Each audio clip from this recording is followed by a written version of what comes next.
তুমি যদি সাদকা করে দাও, তুমি যদি দান করে দাও, তাহলে তোমার দান এবং তোমার সাদকা আগামী দিনের তোমার যত বিপদ আছে সেই বিপদগুলো থেকে তোমাকে বাঁচিয়ে নিবে।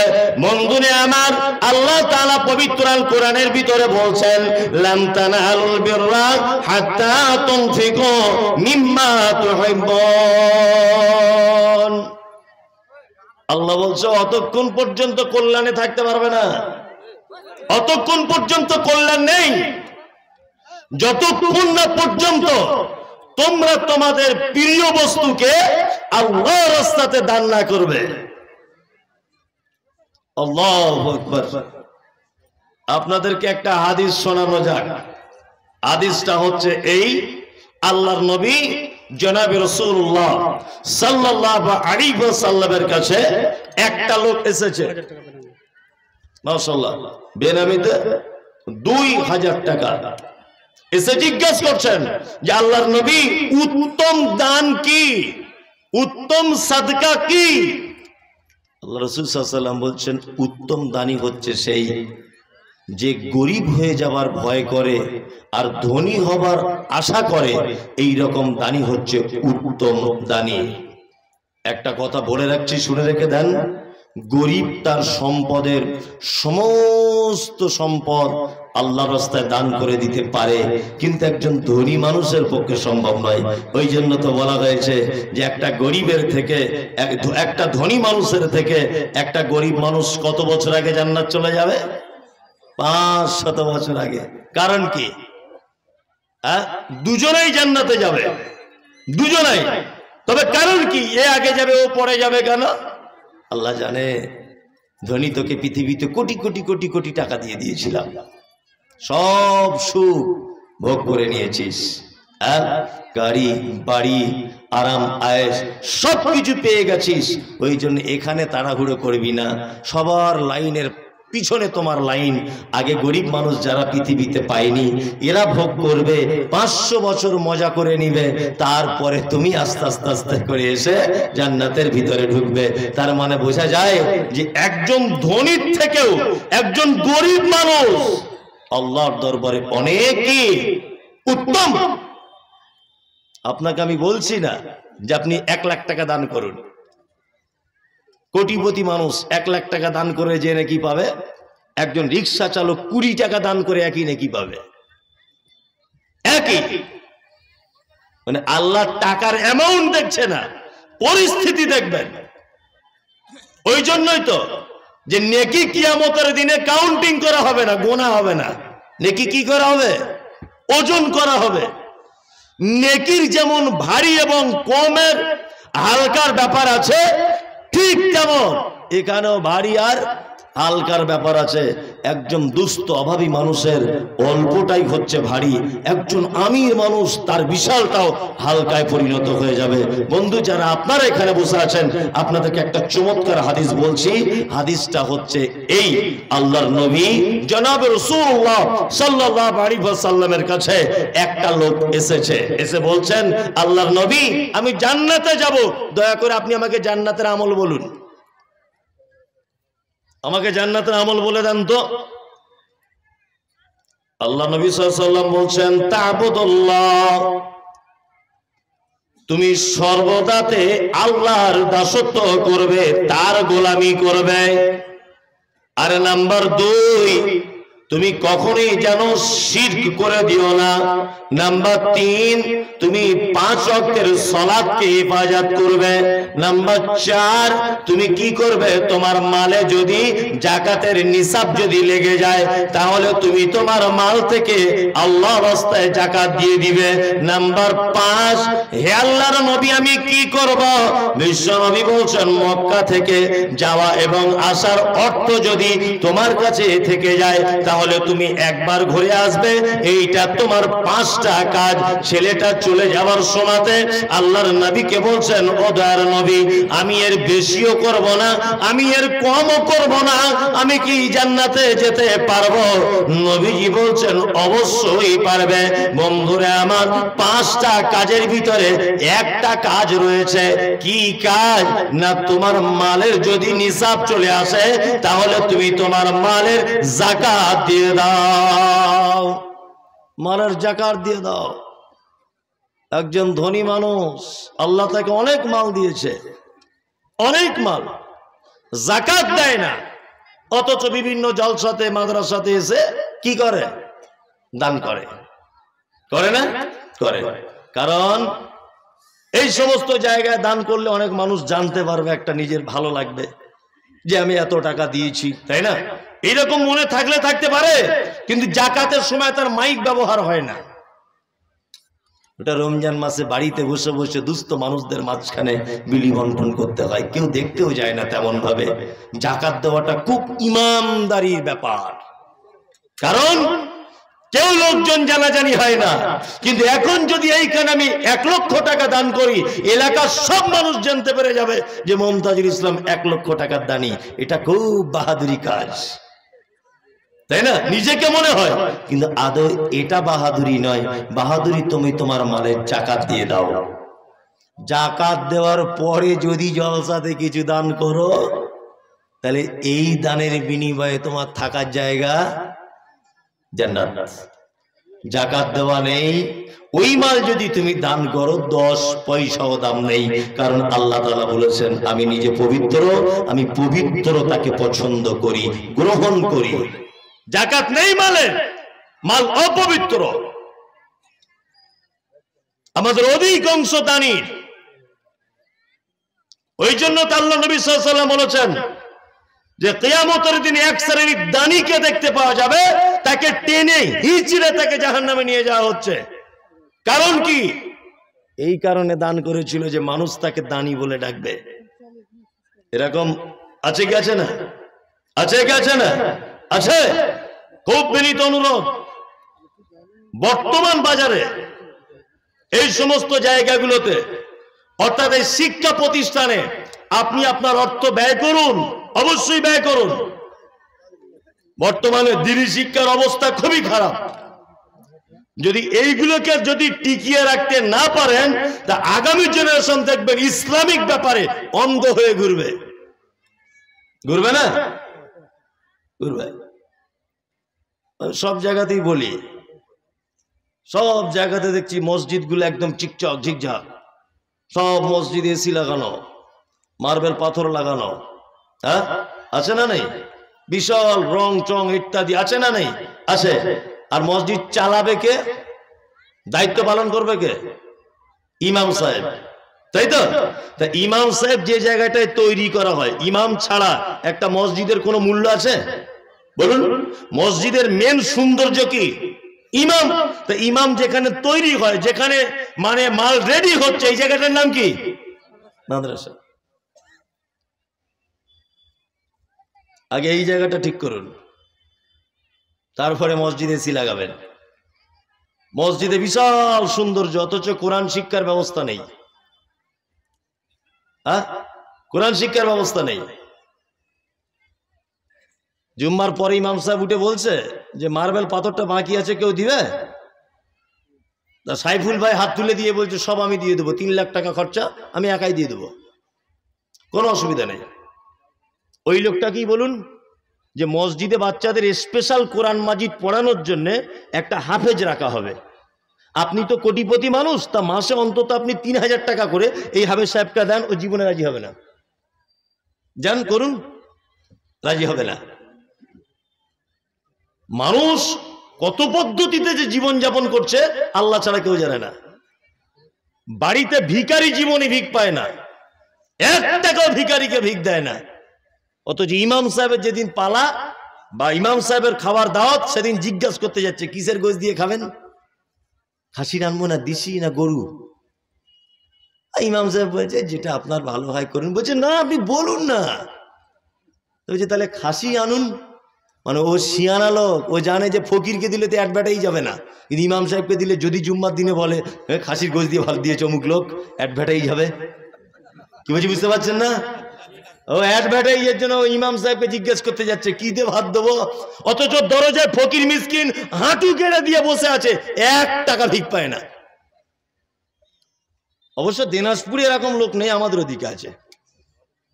আপনাদের দিকে আছে? মা বাবা, আমি ভুল করে সব কথা বলি, বললে ফেড়ে পড়ে যাব। আল্লাহু আকবার। মানে আমাদের প্রতিটা জিনিস ইবাদতের সাথে সাথে রিয়া, তাই না? প্রত্যেকটা জিনিস আপনি দেখুন, লক্ষ্য করে দেখুন। না উপরে পড়া সুন্নত, উপরে পড়া সুন্নত। আপনি কালকে যখন দর্জির কাছে প্যান্ট কাটতে যাবেন, তখন আপনি দর্জিকে বলবেন যে দর্জি ভাই, গাঁটের অন্তত 2-3 আঙ্গুল উপরে আমার প্যান্টটা রাখবে। দর্জি যদি বলে কেন, আপনি বলুন এই রকম ভাবে প্যান্ট পরার কথা বলেছেন মুহাম্মদুর রাসূলুল্লাহ সাল্লাল্লাহু আলাইহি ওয়াসাল্লাম। তার মানে আপনি যদি নবীজি বলেছেন বলে প্যান্টটা ওইভাবেই যদি পড়েন, অবশ্যই ওটা ইবাদত। কি বললাম বুঝলেন? সর্বক্ষেত্রে গোলামি অর্থাৎ মান্যতা। গোলামি মানে কি? মান্যতা। আল্লাহ যেভাবে বলেছেন সেইভাবে চলা, যেটা নিষেধ করেছেন সেটা থেকে দূরে থাকা, নবী যেভাবে বলেছেন সেভাবে চলা, নবী যেভাবে নিষেধ করেছেন সেটা তার থেকে বিরত থাকা, এর নাম গোলামি, দাসত্ব। তাহলে আমাদের মূল উদ্দেশ্য পৃথিবীতে পাঠানো কি? রবের হুকুম এবং আহকাম মেনে চলা। মুসলিম এরা কারা? মুসলিম মানে কি? মুসলিম হচ্ছে সেই আত্মসমর্পণ, মানে প্রত্যেক ব্যাপারে সমস্ত কিছুর নিয়ম কানুন কার পদ্ধতিতে করবে? রবের পদ্ধতিতে। আচ্ছা, আমরা মানুষ অনেক সময় বদমাইশি করলে কি বলি? তুই গরু হয়ে গেলি, বলি না? বলি কি বলি না? আমার মনে হয় কোনো মানুষকে গরুর সঙ্গে তুলনা করলে, আর এইটা যদি গরুরা যদি বুঝতে পেরে যেত, তা আপনার নামে কেস করে দিত। কারণ গরুর থেকে তো মানুষ আরো খারাপ, তা আপনি ওর সঙ্গে কেন তুলনা করলেন? মুসলিম মানে, মুসলিম হচ্ছে সেই যে তার রবের আদেশ আর নিষেধ মেনে চলে, একে মুসলিম। তাহলে আমি তো মনে করি গরু, ছাগল, হাঁস, মুরগি এরা সব থেকে বড় মুসলমান, এরা কিন্তু মুসলিম। আপনি আপনাদের গ্রামের গরুগুলো কি জীবনে দেখেছেন যে কারোর বিয়ের প্যান্ডেলের তলায় গিয়ে হাম হাম করে গোস্তের হাঁড়ি থেকে গোস্ত খেয়ে নিচ্ছে? দেখেছেন না? আল্লাহকে বলে দিয়েছে তুই তৃণভোজী প্রাণী, মাঠে চলে যায় ঘাস খা, তাই না? জি। আর বাঘকে বলে দিয়েছে যে তুই হরিণ টরিণ মেরে ধরে খেয়ে নিবি, তোর মাংস খাওয়ার প্রয়োজন। আপনি কোনোদিন দেখেছেন যে আপনাদের পাড়ার কুকুরগুলো সব একজোট হয়ে ওই বেগুনের জমিতে গিয়ে সব বেগুন খেয়ে নিচ্ছে? ও খেতে পাবে না, মরে যাবে, তবু আপনার ফল খেতে যাবে না। কারণ আল্লাহ ওকে এই জন্য পাঠিয়েছে পৃথিবীতে, মানুষ যেটা নষ্ট করবে, দুর্গন্ধ হবে, ওটা তুই চ্যাট করে মেরে দিবি। ভালো করে বুঝবেন। তার মানে বোঝা যায় পৃথিবীতে অন্যান্য প্রাণীদের যা সিস্টেম উপর থেকে তাদেরকে দেওয়া হয়েছে, তার বাইরে তারা চলতে পারে না। শুধু রবের আইন অমান্য করে পৃথিবীতে একটা প্রাণী, তার নাম মানুষ। সুন্দরবনে কোনো থানা আছে যে বাগে বাগে মারামারি হয়, থানায় কেস করতে হয় না? সমুদ্রের তলাতে আছে জেলখানা, যে নীলতিমি মাছ আর পুঁটি মাছ মারামারি করেছে, নিয়ে জেলখানায় ভর্তি আছে নীলতিমি 4 মাস, ব্যাপার আছে না? এই জেলখানা, পুলিশ প্রশাসন এসব কি থাকতো যদি মানুষ এইটা যদি মেনে চলতো? থাকতো না। তার মানে বোঝা যায় রব আমাদেরকে পৃথিবীতে পাঠিয়েছেন এই কারণে যে তারা শুধুমাত্র আমার গোলামি করবে, ইবাদত করবে। আর একটা কথা বলি, শুধু যে ইবাদত করবে এটা 100%, কিন্তু আমাদেরকে আর একটা জায়গা ভুলে গেলে হবে না। বলুন তো, পৃথিবীতে মানুষের সংখ্যা বেশি না অন্যান্য প্রাণীদের সংখ্যা বেশি? একজন বলছে মানুষের সংখ্যা বেশি, যা বুঝে আর কি তাই বলেছে, মানুষের সংখ্যা বেশি। আপনার বউকে বলবেন কাল সকালবেলা যে 4টা চিনির দানা ওই আমাদের বিছানার চাদরের পাশে ফেলে দাও, দেখবেন 4000 পিপিলিকা ছোটাছুটি করছে, তাই না? আপনার বাড়িতে 4 জন থাকেন, মশারি টাঙিয়ে ঘুমান না? মশারি নিশ্চয়ই 4টে নয়, মশা নিশ্চয়ই 4টে নয়, কিন্তু মশারি 4 জনাই টাঙান, তার মানে হাজার হাজার মশা আপনার বাড়ি ভর্তি, তাই না? আচ্ছা বলুন, মানুষ ছাড়া পৃথিবীর অন্যান্য যত প্রাণী আছে সব প্রাণী আল্লাহর ইবাদত বন্দেগী করে কি করে না?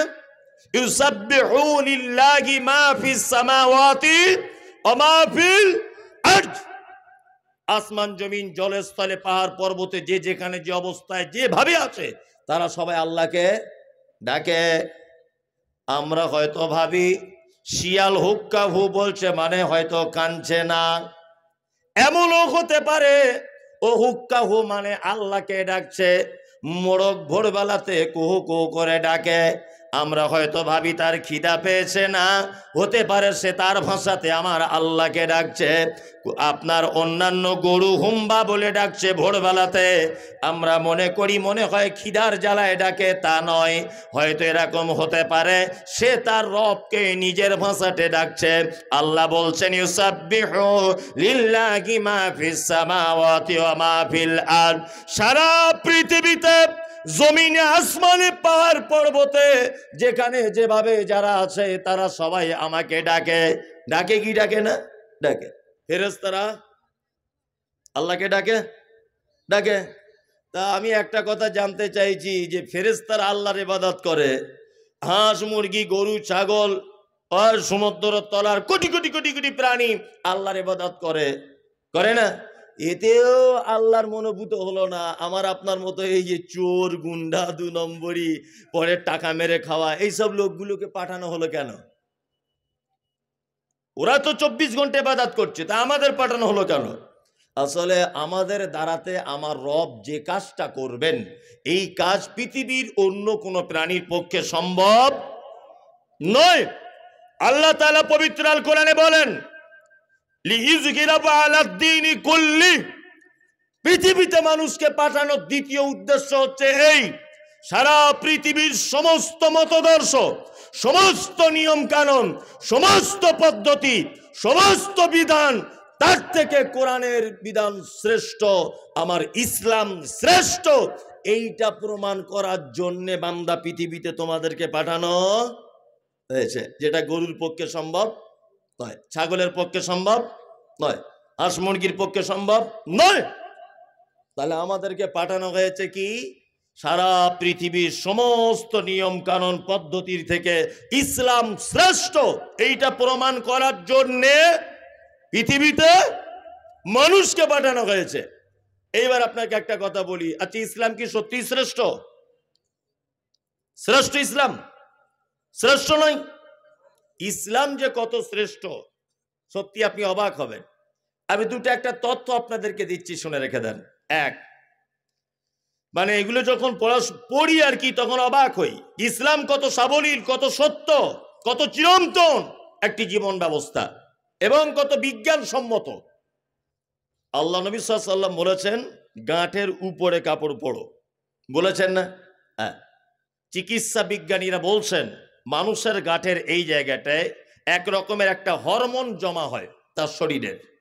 এই হরমোনটা সারা 24 ঘন্টা যদি মিনিমাম 8 ঘন্টা, 7 থেকে 8 ঘন্টা যদি এখানে হাওয়া বা রোদ্দুরের তাপ বা পর্যাপ্ত পরিমাণ যদি মানে কি বলে অক্সিজেন যেটাকে বলেন এই জাতীয় হাওয়া যদি এখানে যদি না লাগে তাহলে এক পর্যায়ে তার যৌবনের ক্ষমতা আস্তে আস্তে কমে যেতে পারে। শুধু পারে না, পারবে মানে কমে যাবেই। ওই জন্য দেখবেন দিয়ালে এখানে ওখানে বাসে ট্রেনে বহরমপুরে যান সব কাগজ বিলি করছে আর ওখানে লেখা আছে হারবাল। বইয়ের কাছে যেতে ভয় লাগছে, বিয়ে করতে ভয় পাচ্ছেন, আমাদের এখানে আসুন, হারবাল চিকিৎসা। যত হারবাল চিকিৎসা আমদানি জমেছে সব গাঁটের নিচে কাপড় পড়ার কারণে। কি বললাম বুঝলেন? 2, দাঁড়িয়ে পানি পান করা সুন্নত না বসে? এসব তথ্য শুনলে আপনি অবাক হবেন। আর যদি অবাক না হন তাহলে মনে নিতে হবে যে আপনার ভাঁড়ে কিছু নেই। এই দেখুন এদিকে ফিরুন, বলছে মানুষ যদি দাঁড়িয়ে যদি পানি পান করে, আমাদের পানি যখন আমরা পান করি পানিটা ডাইরেক্ট পৌঁছানোর আগে এই জায়গাটা আল্লাহ সুবহানাহু ওয়া তাআলা একটা ছাঁকুনির মতো রেখে দিয়েছেন। ছাঁকুনি বোঝেন? চাটা ছাঁকে, হ্যাঁ, চা ছাঁকা ছাঁকুনি, ঠিক ওই রকম ছাঁকুনি। একটা মানুষ যখন দাঁড়িয়ে থাকে তার ছাঁকনিটা এইভাবে থাকে, ভালো করে বুঝবেন। আর একটা মানুষ যখন বসবে তখন চাকরিটা আস্তে আস্তে আস্তে আস্তে এই সিস্টেমে খুলে যাবে, এটা বিজ্ঞান বলছে, এই সিস্টেমে আস্তে আস্তে খুলে যাবে। একটা মানুষ যখন পানি পান করে তখন পানিটা ডাইরেক্ট ওর নলি থেকে গিয়ে ওই ছাঁকনিতে যায়, ওখান থেকে পানিটা ফিল্টার হয়ে তারপরে তার পাকস্থলীতে পৌঁছায়। মোহাম্মদ সাল্লাল্লাহু আলাইহি ওয়াসাল্লাম ১৫০০ বছর আগে তিনি বলেছেন যে উম্মত বসে পানি পান করো। আজকে 2024 এটা প্রমাণ হচ্ছে যে বসে পানি পান করলে ডাইরেক্ট ছাঁকনিতে পানিটা গিয়ে পৌঁছায়, আর দাঁড়িয়ে পানি পান করলে ছাঁকনি খোলে না। এই জন্যে দাঁড়িয়ে পানি পান করলে অনেক সময়তে পানিটা ব্যাক লাইনে চলে যাবে। যেমন শিরা উপশিরা আছে সূক্ষ্ম, তার ভিতরে ঢুকে যেতে পারে, আর তার ভিতরে যদি পানি ঢুকে যায় কোনো ক্রমে, তাহলে এটা বিজ্ঞানের ভাষা তার প্যারালাইসিস হয়ে যেতে পারে। আর যদি ডাইরেক্ট পানিটা গিয়ে কিডনিতে হিট করে তাহলে তার কিডনি নষ্ট হয়ে যেতে পারে। ভালো করে বোঝার চেষ্টা করুন। তাহলে ইসলাম একটা সুন্দর জীবন ব্যবস্থা, একটা মানুষের বাঁচারও পর্যন্ত সমস্ত পদ্ধতি বলে দিয়েছেন। আল্লাহু আকবার। জীবন ব্যবস্থা নয়, আমাদের দেশের জীবন ব্যবস্থা আপনি অবাক হয়ে যাবেন। বীরভূম জেলার একটা ছেলে, বাড়ি তার এলেম বাজারে বাড়ি, কলকাতা যাবার পথে তাকে ডানকুনি থেকে অ্যারেস্ট করেছে কলকাতা পুলিশ। অ্যারেস্ট করে পুলিশ ছিল এনআইএ, তদন্ত সহকারে ছেলেটাকে ধরা হলো। এলেম বাজারে মানুষ আছেন, ওনাকে জিজ্ঞাসা করুন ঘটনা সত্য কি মিথ্যা। এই ছেলেটা মোটামুটি ৩ বছর পর জেলখানা থেকে ছাড়া পেল। তা আমি ছেলেটাকে জিজ্ঞাসা করলাম, তোমায় জেলখানাতে মারধর করা হতো? বলছে মৌলভী সাহেব মারধর মানে সাংঘাতিক মার। আমি বললাম ৩ বছর পরে তুমি জামিন পেলে কেমন করে? বলছে ৩ বছর পরে প্রমাণ হয়েছে আমি নির্দোষ। আমি এটা বলছি, এটা হচ্ছে পৃথিবীর জীবন ব্যবস্থা। একটা মানুষকে নির্দোষ প্রমাণ করতে টাইম লাগছে কত বছর? ৩ বছর। তারপরে নির্দোষ হিসাবে প্রমাণ হচ্ছে। বলছে আমাকে ধরা হয়েছিল, আমার নাম রেজাউল। বাংলাদেশের একটা রেজাউল বলে ছেলে ইন্ডিয়ায় এসেছিল গোয়েন্দাগিরি করতে, কোনো একটা কাজের অপরাধের সঙ্গে যুক্ত ছিল, আর আমার নামও রেজাউল। তার ফটো দেখে আর আমাকেও একই রকমের দেখতে বলে ওই জন্যে আমাকে অ্যারেস্ট করা হয়েছে। ৩ বছর এটা বুঝতে টাইম লাগলো যে এই ফটোটা এ নয়। কি বললাম বুঝলেন? অজস্র মানুষ আজও পর্যন্ত 10-20 বছর যাবত জেলখানাতে গিয়ে বসে আছে, তারা বাড়ির কোনো ঠিকানা নেই, খবর নেই, পয়সার কারণে তারা বার হতে পারছে না, অথচ তারা নির্দোষ। ইসলাম কেমন জীবন ব্যবস্থা দেখুন। ইসলামের পদ্ধতি কি? চোর যদি নারী হয়, চোর যদি পুরুষ হয়, তার কি করা লাগবে? পা কেটে দিতে হবে, তাই তো? কি হাত কাটতে হবে, তাই না? আচ্ছা বলুন তো, যদি কোনো লোকের হাত যদি কেটে দেওয়া হয় তা সে চুরি করতে পারবে না? আমি না করতে পারি, আমি তো ওকে দিয়েও করাবো কি করবো না? আমি তো বুদ্ধি দিয়ে কাজ করবো কি করবো না? করবো। আল্লাহ তো এটা বলতে পারতেন, যেহেতু চোখগুলো কানা করে দেয় কলম দিয়ে এরকম খুঁজে, যাতে জীবনে আর দেখতে না পায়, চুরি করার স্বাদ মিটে যাক, এটা বলতে পারতেন না। আল্লাহ সুবহানাহু ওয়া তাআলার বিধান হচ্ছে হাত কেটে দাও। কারণ এই যে এই মোবাইলটা 1 লাখ টাকা দাম, ধরে নেন এই এমনি দাম 5,000, 1 লাখ এখানে রাখা আছে। স্টেজে আমি উঠলাম, উঠে আমি মোবাইলটা চোখে পড়ে গেল, ওরে বাবা সাংঘাতিক দামি সেট, চুরি করতে হবে না। আস্তে আস্তে আস্তে আস্তে করে আমি হেঁটে হেঁটে হেঁটে হেঁটে এই পর্যন্ত এলাম। এখানে এসে দাঁড়িয়ে আছি চুপচাপ, মোবাইলটার দিকে বারবার দেখছি, এরকম করছি, আর বাবা দেখছি সভাপতি কি করছে, মোতোয়াল্লি কি করছে, হেড মাওলানা কি করছে, বারবার দেখার পরে যে হেড মাওলানা দিক ফিরে হচ্ছে, চটাম করে নিয়ে পকেটে ভরে দিয়েছি। আচ্ছা বলুন তো, পকেটে ভরা পর্যন্ত সব থেকে আমার সহযোগিতা বেশি করেছে কে? হাত। আমার পা চুরি করার জন্য হেঁটে হেঁটে এসেছে, কিন্তু পকেটে ঢোকাতে পারিনি। পেরেছে না? আমার চোখ দেখেছে কিন্তু পকেটে ঢোকাতে পারিনি। আমার পা হেঁটে এসেছে, মন বলেছে কিন্তু পকেটে ঢোকাতে পারিনি। ফাইনাল কাজ করেছে কে? হাত। ইসলাম বলেছে হাত হাত কেটে দাও, কারণ ফাইনাল কাজ যে করেছে সে অপরাধী। কি বললাম বুঝলেন? ইসলাম কত সুন্দর জীবন ব্যবস্থা। আল্লাহু আকবার। আল্লাহ সুবহানাহু ওয়া তাআলা বলছেন লিইজহিরাহু আলা দ্বীনি কুল্লি, তোমাদেরকে পৃথিবীতে এই কারণে পাঠানো হয়েছে যে ইসলাম যে শ্রেষ্ঠ, এইটা প্রমাণ করার জন্যই তোমাদেরকে পৃথিবীতে পাঠানো। এবার আপনাদেরকে একটা কথা বলছি, আমাদের বর্তমান সারা ভারতবর্ষের যে অবস্থা, তাতে করে ইসলাম শ্রেষ্ঠ এটা প্রমাণ করা সহজ না কঠিন? কঠিন, তাই না? সহজ না কঠিন? কঠিন। মুহাম্মদ সাল্লাল্লাহু আলাইহি ওয়াসাল্লাম বলেছেন, তুমি যখন রাস্তা দিয়ে চলবে কোন দিকে চলো? ডান দিকে চলো। আমরা চলি কোন দিকে? বাম দিকে। তার মানে এটা ভারতীয় একটা সিস্টেম, আমাদের দেশের সংবিধান, আমাদের দেশের নিয়ম যে যখন কোনো জনগণ যখন চলবে বাম দিকে চলতে হবে, ডান দিকে চলা যাবে না। আমি যদি এখন মোটর সাইকেল নিয়ে রাস্তাতে চলতে চলতে দাদাগিরি দেখিয়ে বলি হযরত মুহাম্মদ বলেছে ডান দিকে যেতে, আমি ডান দিকে যাব, আমি কারো কথা শুনবো না, অ্যাক্সিডেন্ট হবে কি হবে না? হবে। তার মানে ডান দিকের হাদিস আমরা আর মানতে পারছি না। দুই নম্বর হচ্ছে এই সুদ। আল্লাহ নবী সাল্লাল্লাহু আলাইহি ওয়াসাল্লাম সুদের যত প্রকার গুনার কথা বলেছেন, তার নিম্ন পাপ হচ্ছে তার মায়ের সাথে ব্যভিচার করলে যে পাপ হয়, এই পাপ তার আমলনামাতে তুলে দেওয়া হয়। বলুন, ভারতবর্ষের মাটিতে বা বাংলার মাটিতে সুদ মুক্ত কোনো মানুষ আছে? নেই। যদি বলছেন আমি আছি, নেই। আপনার এমন কৌশল করে ব্যাংকিং সিস্টেমে আপনাকে ঢুকিয়ে দেওয়া হয়েছে, আপনার বউ তো লক্ষ্মীর ভান্ডারও পায়, তাই না?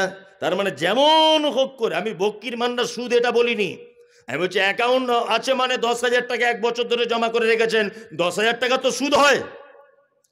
তার মানে যে কোনো প্রকার আপনি সুদের সঙ্গে জুড়ে আছেন। তার মানে এই পাপ থেকে চলে আসা সহজ না কঠিন? কঠিন। তাই আমরা কঠিনগুলো যদি মানতে নাও পারি, প্রতিষ্ঠা করতে নাও যদি পারি, তাহলে অন্তত সহজগুলোতে পারবো। পারবো কি পারবো না? পারবো। আপনি বিডিও অফিসে দাঁড়িয়ে আছেন, সবাই 100 জন লাইন দিয়ে, চৈত্র মাসের প্রখর রোদ্দুর, সবাই পানি পিপাসার কারণে ঢক ঢক করে দাঁড়িয়ে পানি পান করছে। আপনি 10 টাকা দিয়ে একটা পানির বোতল নিয়ে আপনি বিডিও অফিসে লাইনের মাঝখানে দাঁড়িয়ে 3 নিঃশ্বাসে পানিটা পান করুন। হেড মাওলানা যখন জিজ্ঞাসা করে বলবেন সবাই দাঁড়িয়ে পানি পান করছে, তুমি কেন বসে পানি পান করছো, আপনি তখন দ্ব্যর্থহীন ভাষাতে বলুন, বসে পানি পান করার কথা বলেছেন মুহাম্মদুর রাসূলুল্লাহ সাল্লাল্লাহু আলাইহি ওয়াসাল্লাম। এবার আপনার কাছে আমার প্রশ্ন, আপনি যদি দাঁড়িয়ে বসে পানি পান যদি করেন, এর জন্য আপনার জেল জরিমানা কিছু হবে? হবে? হবে না। দাড়ি যদি আপনি রাখেন, আপনার জেল জরিমানা কিছু হবে? হবে না। ওটা ব্রিটিশদের একটা প্রেক্ষাপট ছিল, যখন দাড়ি রাখলে কর দিতে হতো, নামের আগে মোহাম্মদ লিখলে কর দিতে হতো, মুসলিম নাম লিখতে গেলে কর দিতে হতো। এইসব বিভিন্ন ইতিহাস পর আগে অনেক গুজরে গেছে। এখন 2024-এ কোন মুসলিম যদি বলে আমি দাড়ি রাখবো, আচ্ছা বলুন তো, তার জন্য জেল জরিমানা কিছু হবে? সরকারি কোনো কাজ থেকে তাকে বঞ্চিত করা হবে? হবে না। তাহলে এইটা প্রতিষ্ঠা করতে আপনার অসুবিধা কোথায়? এইটা আপনার রাখতে অসুবিধা কোথায়? ওই যে মৌলী সাহেব কেমন কুটকুট কুটকুট করে সাহেব রাখলে, বলছে না? আর অনেকজন বলছে তেল খরচা বেশি হবে, নানান রকমের কাহিনী নয়। আমি চিন্তা ভাবনা করে যা দেখলাম, যে একটা মানুষ দানি, সে দান করে, সে যখন মারা যায়, সে যে দানি ছিল তার কোনো চিহ্ন তার লাশটা দেখলে বোঝা যাবে? কথা বলুন, যাবে না। আচ্ছা, সে জাকাত দিত, তার কোনো নিদর্শন থাকবে? না। একটা মানুষ একটাই মাত্র মারাত্মক ইবাদত বা সুন্নাত, সেইটা সাথে নিয়ে কবরে যায়, তার নাম দাড়ি। এক আশ্চর্য সুন্নাত। আপনি নামাজ পড়েন, 1 ওয়াক্ত নামাজ নিয়ে ঢুকতে পারবেন না। জাকাত দিতেন, মাদ্রাসার বিলগুলো নিয়ে ঢুকতে পারবেন? ওষুধ দিয়েছেন গোড়াইপুর মাদ্রাসায় 5,000 টাকা, ওই বিলগুলো নিয়ে ঢোকানো হবে না। কিন্তু একটা জিনিস, মরার আগে আপনাদের এখানে মরে যাবার পর দাড়ি কেউ চেঁচে দেয় নাকি? না। অন্তত ফেরেশতারা এই অবস্থায় দেখলেও বুঝতে পারবে যে না, আমাদের দলই আছে। ভালো করে বুঝবেন, তাই না? ওই জন্য আপনাদেরকে বলছি, এটা রাগ করিয়েন না। আর আপনার রাগের কোনো বিষয় নেই, এটা একটা ইসলামিক কথা। আপনি রাখতে পারছেন না, এটা ভিন্ন ব্যাপার। কিন্তু আমি বলবো আপনি রাগ করবেন এটা নয়, তাহলে আপনি আর মুসলিম থাকতে পারবেন না। আপনি কোনো জিনিস মানতে পারছেন না, আপনাকে বলা হচ্ছে, আপনি লজ্জিত হচ্ছেন যে না মৌলভী সাহেব আপনি যেটা বলছেন ঠিকই, আমি মানতে পারছি না। কিন্তু আপনি যদি সেটা না মানেন, আর আমি বলেছি বলে আপনি যদি রাগ করেন, বা আপনি যদি আমাকে আবার উল্টো চাপ দেন, তাহলে মেনে নিতে হবে যে আপনি দাড়িকে অঙ্গীকার করছেন, তার মানে আপনি আর মুসলিম থাকতে পারবেন না। একজনকে বলছি চাচা নামাজ পড়ো, বলছে নামাজ পড়ে তুই কি পেয়েছিস? ভালো করে বুঝবি, আমি কিছুই পাইনি। বলছে নামাজ পড়ে তুই সে মাটির ঘরে শুয়ে আছিস, আমি নামাজ না পড়ে দুতলা বাড়িতে আছি। ওর সঙ্গে সঙ্গে ইমান চলে গেছে। ও যদি এটা বলতো যে মৌলী সাহেব খুব লজ্জার ব্যাপার, আমি পড়তে পাচ্ছি না, পড়তে হবে, সত্যি আমি ভুল করছি, তাহলে ও ঠিক ছিল, নামাজ না পড়ুক কিন্তু ঠিক ছিল। কিন্তু এই যে ও অহংকার ইনকার করে দিল, তোমাদের শুধু কাজ নেই, শুধু নামাজ আর নামাজ করি কি করি না করি। আল্লাহ সুবহানাহু ওয়া তাআলা পবিত্র আল কোরআনে মানুষ পৃথিবীতে পাঠানোর আর একটা উদ্দেশ্য বলতে গেছেন, এক লিয়াবলুয়াকুম আইয়ুকুম আহসানু আমালা। আল্লাহ বলছেন আমি হায়াত আর মাউতকে সৃষ্টি করেছি এই কারণে, অর্থাৎ মানুষকে সৃষ্টি করেছি এই কারণে যে তোমাদের ভিতরে সর্বশ্রেষ্ঠ উৎকৃষ্ট আমল কে করে আমার কাছে আসতে পারবে। ভালো ভালো আমল, বেশি আমলের কথা বললেন না আল্লাহ ভালো আমলের কথা বললেন? হ্যাঁ, ভালো আমল। ভালো আমল কাকে বলে? ভালো আমল হচ্ছে সেটা যে আমলটা আল্লাহ সুবহানাহু ওয়া তাআলা করতে বলেছেন, যে আমলটা মুহাম্মদ সাল্লাল্লাহু আলাইহি ওয়াসাল্লামের স্বীকৃতি রয়েছে, এই আমলটাই ভালো কাজ। জানাজা সালাত আদায় পড়তে গেলাম, একজন লোক মাটি দেওয়ার সময়তে জোরে জোরে বলছে, সবাই দোয়া বলুন, মিনহা খালাকনাকুম ওয়া ফিহা নুঈদুকুম ওয়া মিনহা নুখরিজুকুম তারাতান উখরা। আমি তার পাল্টা জবাবে বলছি, এই দোয়া বাদ দিয়ে বিসমিল্লাহ বলে দেন মাটি। তখন চাচা আমাকে বলছে, তুমি কোথাকার মৌলী সাহেব? হ্যাঁ, কেন? তো হচ্ছে মিনহা খালাকনাকুম কোরআনের আয়াত, এটা বললে তোমার অসুবিধা কোথায়? এটা বললে তোমার অসুবিধা কি হচ্ছে? তুমি এটা বলতে মানা করছো। আমি তখন বললাম, চাচা এটা যে এখানে বলতে হবে তোমাকে, এটা কে বললো? বলছে কোরআনের আয়াত বললে অসুবিধা কি? বোঝার চেষ্টা করুন, কোরআনের আয়াত বলেই যে সব জায়গায় বলা যাবে এটা ঠিক হ্যাঁ না। রুকুতে গিয়ে কি বলতে হয়? আল্লাহু আকবার। রুকুতে গেলাম, গিয়ে কি বলি? সুবহানা রাব্বিয়াল আযীম বলি না? তো ওইটা ওই জায়গায় যদি বলি ইন্না আ'তাইনাকাল কাউসার ফাসাল্লি লিরাব্বিকা ওয়ানহার ইন্না শানিয়াকা হুয়াল আবতার। নামাজ হবে না বাতিল? বাতিল। একই তো জিনিস, একই জিনিস নয়? একই তো। সুবহান রাব্বিয়াল আযীম, এর থেকে উত্তম কথা আমি বললাম না কোরআনের আয়াত? তার মানে বোঝা যাচ্ছে সব জায়গাতে সবটা ফিট করা যাবে না। উত্তম হচ্ছে সেইটা যেটা আল্লাহর আদেশ রয়েছে আর মুহাম্মদ সাল্লাল্লাহু আলাইহি ওয়াসাল্লামের আদেশ রয়েছে, এটা উত্তম। বড় বড় আলেমরা বসে আছেন স্টেজে, আমাদের নবী মুহাম্মদ সাল্লাল্লাহু আলাইহি ওয়াসাল্লাম তিনি বলছেন, কোন মানুষ যখন মৃত্যুর অবস্থায় থাকে, সে যখন একদম অন্তিম শয্যায় পৌঁছে যায়, তখন তোমরা বলো লা ইলাহা ইল্লাল্লাহ। তোমাদের বলাতে যদি ওই লোকটা একবার বলে দেয় লা ইলাহা ইল্লাল্লাহ, তাহলে নবীজি বলছেন ওই লোকটা যাবে কোথায়? জান্নাতে। তবে ওকে বলার আদেশ করতে পারবেন না যে ভাই বলো লা ইলাহা ইল্লাল্লাহ, ভাই বলো লা ইলাহা ইল্লাল্লাহ, না। আদেশ করলে একটা বিপরীত দিকে ক্ষতি আছে, সেটা হচ্ছে এই ও মৃত্যু যন্ত্রণায় আছে, আপনি যদি তাকে প্রেসার করেন ও অস্বীকার করে দিতে পারে, ও গাল দিয়ে দিতে পারে, ও অসহ্য যন্ত্রণায় উল্টো পাল্টা কিছু বলে দিতে পারে। এই কারণে আপনার উচিত হবে আপনি নিজে বলবেন লা ইলাহা ইল্লাল্লাহ। আপনার ভাই যদি ওটা শুনে যদি বলে লা ইলাহা ইল্লাল্লাহ, তাহলে অবশ্যই ওর থাকার জায়গা জান্নাত। আপনার আব্বা এইরকম মুহূর্তে রয়েছে, আপনি চলে গেলেন কোন মাদ্রাসায়, গিয়ে কারি সাহেবকে ডেকে বলছেন, কারি সাহেব তাড়াতাড়ি করে আসুন, আমার আব্বা যায় যায় ভাব। কারি সাহেব বলছে আমার অন্য জায়গায় দাওয়াত আছে, আমি 4টে ছেলে পাঠিয়ে দিচ্ছি। 4টে ছেলে পাঠিয়ে দেওয়া হয়েছে, 4 জনা বড় বড় সাইজের কোরআন মাজিদ নিয়ে দুলে দুলে বলছে ইয়াসিনুল কোরআনিল হাকিম ইন্নাকা লামিনাল মুরসালিন। ফেরেশতারা একদম বাঁশ রেডি করে রেখে দিয়েছে।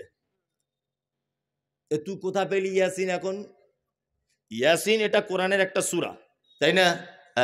এই মুহূর্তে এখানে পড়ার ব্যাপারে হযরত মুহাম্মদ সাল্লাল্লাহু আলাইহি ওয়াসাল্লামের কোনো আদেশ আছে?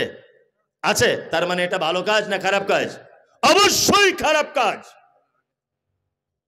আমি আপনাদেরকে কয়েকটা ভালো কাজের আদেশ আল্লাহ নবী সাল্লাল্লাহু আলাইহি ওয়াসাল্লামের তরফ থেকে দিয়ে দিচ্ছি, আর কয়েকটা ভালো আমল করার জন্য বিনীত অনুরোধ করে দিচ্ছি। আমি জানি শীতকালীন রাত, আমি এসেই বুঝতে পেরেছি যে আমি যখন বক্তব্য দেবো তখন আর মানুষের ধৈর্য থাকবে না। যত দামির বক্তাই হোক না কেন, যত স্বাদের বক্তাই হোক, মানুষ শীতকালে ধৈর্যের বাইরে চলে গেলে আর থাকবে না।